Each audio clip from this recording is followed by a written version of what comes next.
bentornati, siamo a Sadome Sorku sulla Giara di Sidi, un monumento funerario incredibile, composto di conci a filari molto fatti accuratamente.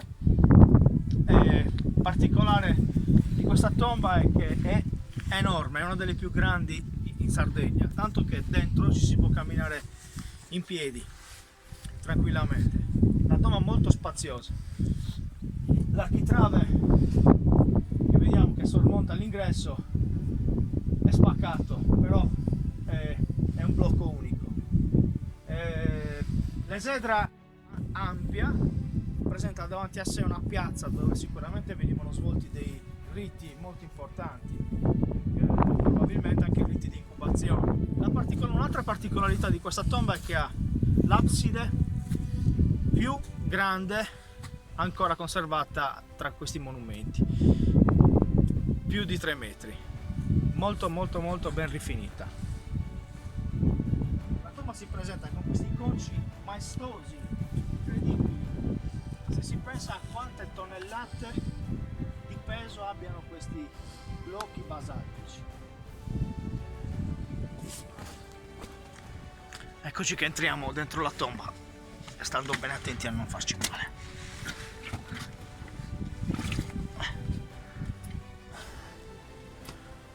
Come vi dicevo, il posto è incredibile, ci si può stare in piedi.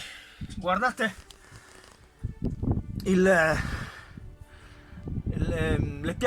chiamiamole piattabanda, questi blocchi giganteschi.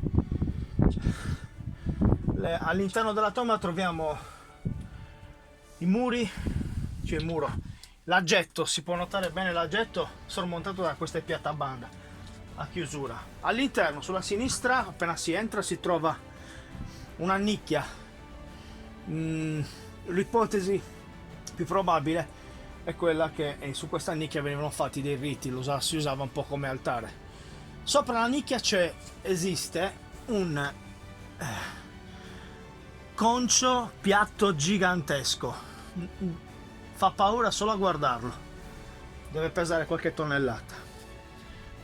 In fondo si prosegue fino ad arrivare alla fine della tomba, dove troviamo un ortostato verticale alto circa 1 metro e mezzo per 1 metro.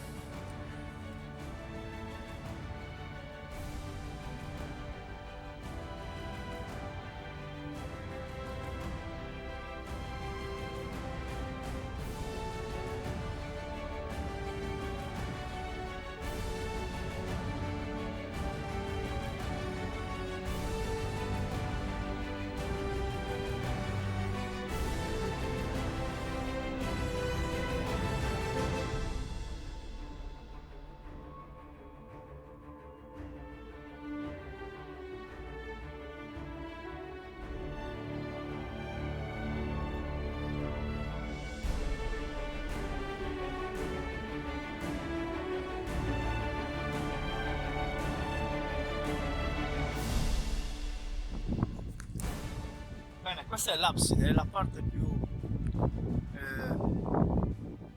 importante secondo me